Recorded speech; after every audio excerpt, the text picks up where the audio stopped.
North Bengal, Sikkim, Darjeeling, Gangtok যাওয়ার entry point new Jalpaiguri railway station. আর এবার আমরা গ্যাংটক থেকে ফেরার পথে নিউ জলপাইগুড়ি রেলওয়ে স্টেশনে লাঞ্চ সারলাম rail coach restaurant come food and tea স্টলে। রেল কোচের মতো দেখতে এই রেস্টুরেন্টটা বেশ মজার লাগলো।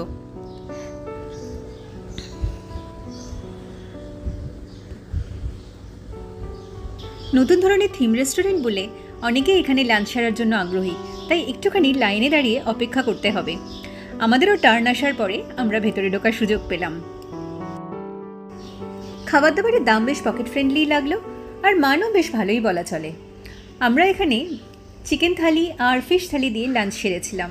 সো বন্ধুরা, ট্রেনে করে ঘুরতে যাওয়া আসার পথে এই রেস্টুরেন্টে খাওয়াটা একবার ট্রাই করে দেখা যেতেই পারে। এনজেপি রেলওয়ে স্টেশনের সামনে এই রেলকোচ রেস্টুরেন্টে দুটো আউটলেটস আছে। আমরা হোলির দিন গেছিলাম বলে একটা আউটলেট বন্ধ ছিল, তাই মনে হয় এই যে আউটলেটটা খোলা ছিল এটাতে ভিড়টা একটু বেশিই ছিল।